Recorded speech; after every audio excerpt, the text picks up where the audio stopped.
나른한 오후 커피 한 잔에 담긴 향긋한 역사를 풀어드립니다. 커피로 맛보는 역사, 커피 인문학자 이길상 교수님과 함께합니다. 안녕하세요. 네, 안녕하세요. 네, 오늘은 어떤 이야기 준비해 오셨을까요? 예, 오늘은 한 120년 전쯤 옛날 우리나라 카페 풍경을 한번 그려보겠습니다. 요즘 그 커피 파는 업소를 카페라고 거의 통일해서 부르는데 실제로는 그렇지 않죠. 예, 이름이 굉장히 다양한 거 아시잖아요. 뭐 제가 아는 것만 해도 무슨 방앗간, 무슨 인쇄소, 예, 무슨 정류장, 무슨 옥이라고 간판이 붙어 있는데 들어가 보면 커피 전문점인 거죠. 예. 120여 년 전 우리나라에서 커피 음료를 판매한 초창기 업소들도 이름이 굉장히 다양했습니다.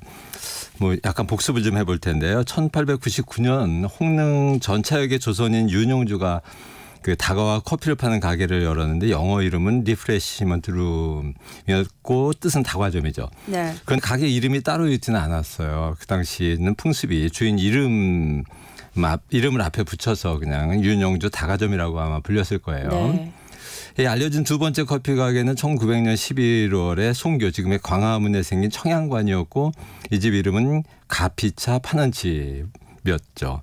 뭐 그 다음에 등장한 것이 끽다점이었던 거 기억하시죠? 네. 1908년 10월에 대한의원 지금의 서울대학교 의과대학 건물 낙성식에 등장한 끽다점을 소개하면서 이 끽다점이 정식으로 입주한 가게가 아니라 낙성식을 위해 임시로 설치된 끽다점이었을 것이라고 설명을 일자만 했었는데요. 며칠 전 제가 자료를 읽다가 새로운 사실을 발견을 했습니다. 예, 우리나라에서 발간되던 일본어 신문인 조선신문 1928년 10월 19일자에 보니까 이때까지도 대한의원 끽다점이 영업 중이었어요. 임시가 아니었던 거예요? 예, 당시 일본 여배우 요시코 오사카가 경성에서 하는 관극 관람권 판매소 명단이 나오는데 대한의원 끽다점이 포함되어 있는 겁니다. 그 얘기는 이 대한의원 낙성식을 기념하여 문을 연 끽다점이 임시가 아니라 정식 끽다점이었다는 얘기입니다. 1908년에 문을 열었던 끽다점이 1928년까지 영업을 하고 있었다는 거잖아요. 네네. 그럼 당시에 끽다점이 꽤 잘 됐다는 얘기겠어요. 그렇죠. 일본의 초창기 끽다점들 쉽게 망했거든요. 이것과 정말 대조가 되거든요. 20년간 망하지 않고 영업을 하고 있었다. 대단하죠. 이것은 오늘 이제 처음 공개하는 역사적 사실이에요. 이후 이 끽다점이 뭐 언제까지 영업했는지는 잘 모르겠어요. 주인이 바뀌었는지도. 네. 이렇게 다과점, 뭐 가피차 파는 집, 끽다점 이런 이름 다음에 등장하는 것이 이제 카페죠. 예, 첫 카페는 역시 지난번에 소개했듯이 1911년 가을 남대문 3가 쪽에 있던 서양 음식점 청목당 3층에 있던 카페 타이거였습니다. 초기에 커피를 파는 업소 이름이 다양했네요. 네네. 뭐 이런 이름 이외에도 소공동 낭낭파라, 충무로의 가네보 후르츠 팔러처럼 영어 팔러를 쓰기도 했고 네. 명동에 있던 명치제과처럼 제과점이라는 이름을 쓰는 베이커리 카페도 유행을 했었죠. 뭐 백화점 식당에서도 커피를 판매했는데 별도의 이름이 없이 그냥 땡땡땡 백화점 식당이었습니다. 지금의 신세계 백화점 자리에 있던 미스코시 백화점 식당은 1907년에 개업과 동시에 커피를 팔았어요. 일제강점기에 커피 맛집 3개를 꼽자면 방금 얘기한 명치제과, 미스코시 백화점 식당 그리고 가네보 후르츠 팔러였다고 합니다. 이거는 충무로에 있었습니다. 요즘은 뭐 카페라는 이름이 압도적으로 많은데 그럼 언제부터 카페라고 불린 거예요? 네, 1910년대에는 이제 끽다점이라는 이름이 많았고 카페라는 이름이 서서히 쓰이기 시작을 했어요. 근데 1920년대에 들어서는 카페라는 이름이 뭐 우후죽순처럼 등장을 합니다. 네. 그러다가 1920년대 후반에 다방이 등장을 하죠. 뭐 이외에도 사실 다실, 뭐 다원, 살롱 등도 함께 그 당시에 쓰였다고 해요. 오늘은 1910년대와 1920년대 이들 다양한 이름의 커피 파는 업소들 풍경을 몇 가지 소개하려고 합니다. 지금과는 또 얼마나 다른 풍경이었을지 궁금한데요. 네네. 먼저 북촌에 세워진 첫 카페를 소개하려고요. 일제강점기에 청계천을 중심으로 서울의 경우 남쪽인 명동, 충무로, 소공동, 회원동 등에는 주로 일본인들이 많이 살았고 네. 예, 북쪽인 종로 일대에는 조선인들이 많이 살았습니다. 영화에도 많이 등장을 합니다.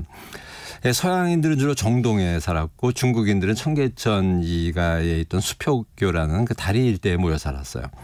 일본이 지배하던 시절이라서 초창기 카페들은 주로 남촌 쪽에 많이 생겼는데 1914년 6월 8일에 북촌 쪽에 카페가 등장했다는 첫 소식이 매일신보를 통해서 전해집니다. 네. 지금의 탑골공원. 당시에는 이름이 중앙공원이었는데 이곳에 탑다원 혹은 카페 파고다라는 이름의 끽다점이 문을 엽니다. 신문 기사에 보면 이 업소 이름이 같은 기사에서 카페, 끽다점, 다원이 세 가지로 동시에 쓰였어요. 이런 걸 보면 당시 사람들이 이런 업소 이름의 차이를 두지는 않았던 것으로 보입니다. 섞어서 썼다는 얘기겠죠. 네. 재미있는 것은 이 카페 파고다의 개업 이유입니다. 이 카페 주인은 무슨 이유로 카페를 북촌에 열었을까요? 글쎄요, 뭐 카페 차리는 이유는 돈을 벌기 위해서거나 아니면 뭐 교수님처럼 뭐 커피를 좋아하거나? 예, 그런 이유가 보통이죠. 예, 물론 속으로는 아마 그런 이유가 있었겠지만 네. 신문에 실린 이 개업 이유가 좀 특이했습니다. 매일 신보에 난 기사를 보면 이 카페를 낸 사람은 남대문 3가에 있던 그 청목당 요리사 출신이었어요. 그런데 청목당은 직원으로 일본인만 고용했거든요. 그래서 카페 파고다를 세운 사람은 일본인이었을 가능성이 굉장히 커요. 그런데 네. 이 사람이 이 카페를 세운 이유는 두 가지였습니다. 첫째는 조선 요리계의 일대 혁명을 일으키겠다는 결심이었습니다. 뭐 요리에 굉장한 자신 내지는 포부감이 있었던 사람 같아요. 카페를 세우면서 혁명이라는 무시무시한 단어까지 네. 썼잖아요. 흥미로운 건 두 번째 이유죠. 뭐냐 하면 일본인들이 경영하는 요리점, 그러니까 자기가 일하던 청목당과 또 다른 일본인 요리점에서 조선인 고객에게 불친절했다. 이런 점을 애통하게 여긴 자신이 조선인 고객들에게 친절을 베풀겠다. 카페를 여는데 이런 이유를 내세웠습니다. 네. 뭐 일제강점기 초기부터 일본인들이 정치에서나 뭐 교육에서 조선인을 차별했다는 것은 뭐 역사책에서 많이 보죠. 그런데 더 중요한 차별은 이런 먹고 마시는 일상생활에서의 차별이었죠. 뭐 나라가 망하면 겪어야 하는 그런 가슴 아픈 네. 일입니다. 이 카페 파고다를 세웠던 요리사가 일본인이었는데도 불구하고 이런 차별에 분노를 한 거 보면 당시 차별이 얼마나 강했는지를 우리가 짐작할 그렇죠. 수 있는 거죠. 그래서 조선인들에게 친절하게 대하겠다고 선언을 한 것, 흔한 일은 아닙니다. 당시 시대상을 보여주는 얘기죠. 어쨌든 카페를 차리는 이유로서 좀 특이했던 것은 틀림없습니다.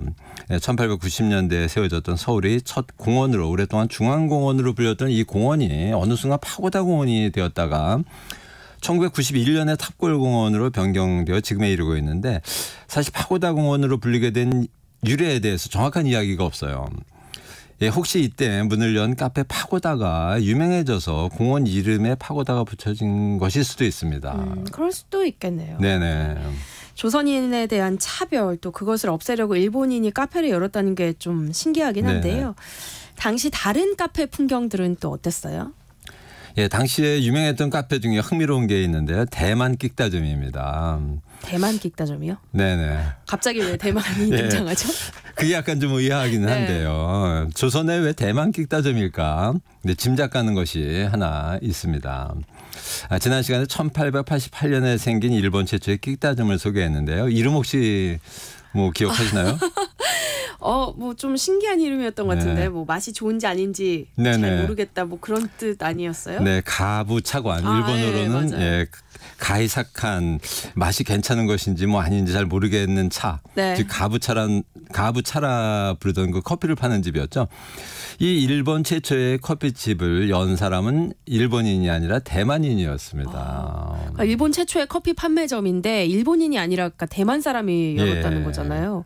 아니 어떻게 대만인이 일본 최초의 카페를 열었을까요? 네, 신기하죠. 네. 이 대만 역사에 나오는 유명한 사람으로 이른바 반청운동, 즉 청나라에 반대하고 명나라를 다시 세우겠다는 운동을 상징하는 정성공이라는 인물이 있는데요. 네. 이 대만 역사 교과서의 거의 첫 페이지를 장식하는 유명한 사람이죠. 이 사람의 후손들이 청나라의 압박을 피해 일본에서 활동을 하고 있었습니다. 무역항 나가사키 쪽에서 주로 역관을 지내고 있었거든요. 통역관이죠.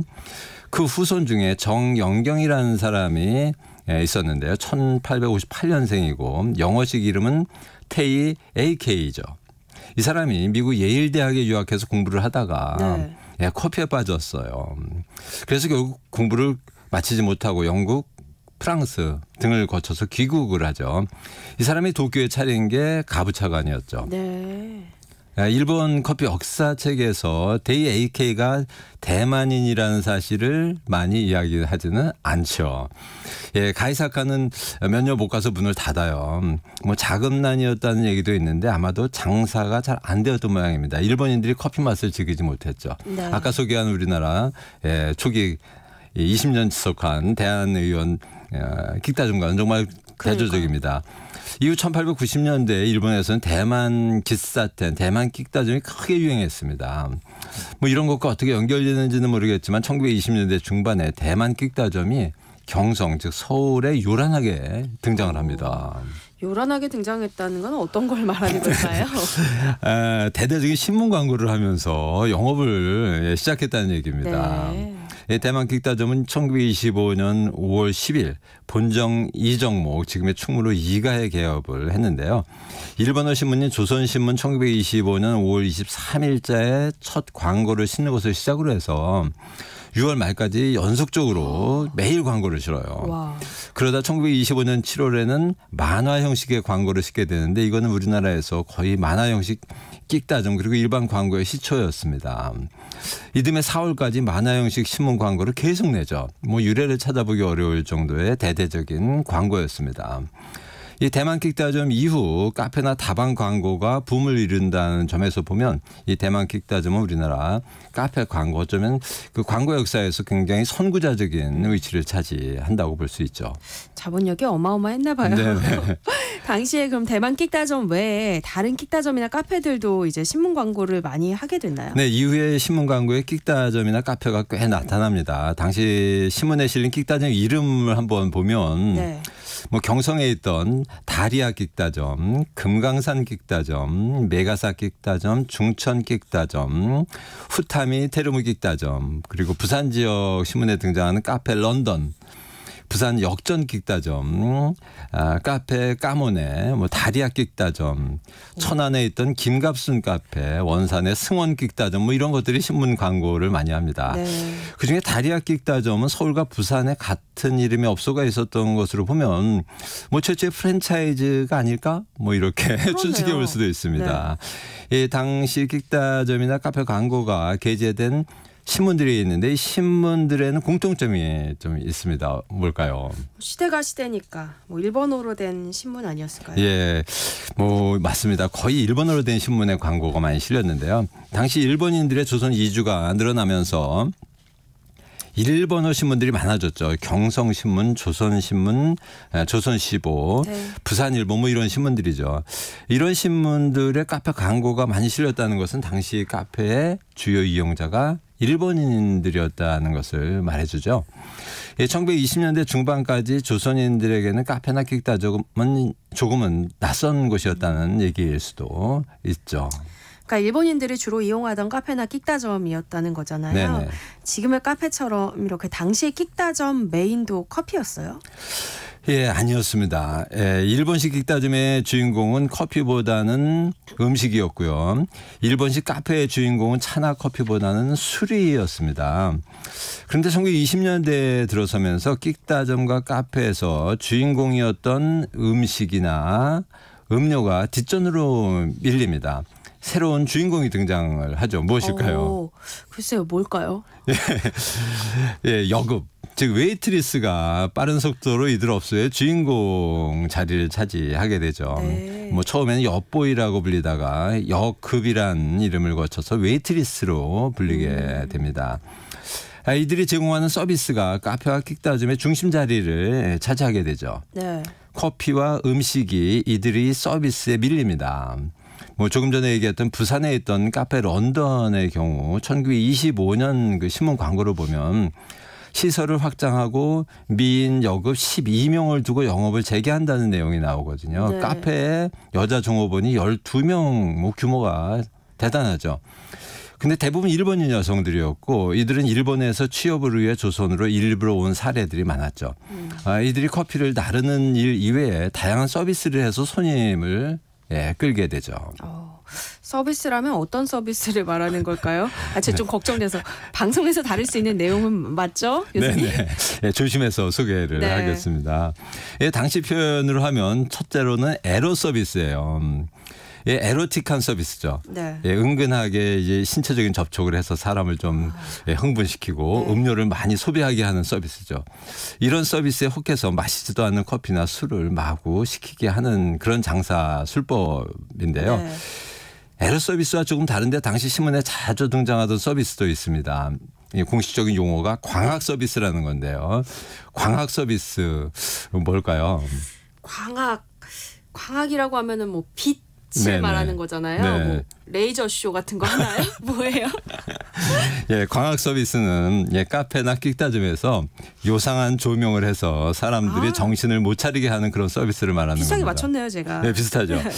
실내를 어둡게 하고 일단 그다음에 붉은 등불, 푸른 등불을 켜서 손님들의 정신을 혼란스럽게 하면서 비싼 음료나 음식을 파는 거죠. 이 광학 서비스라는 표현이 신문에 당시에 굉장히 자주 등장을 합니다. 재미네요.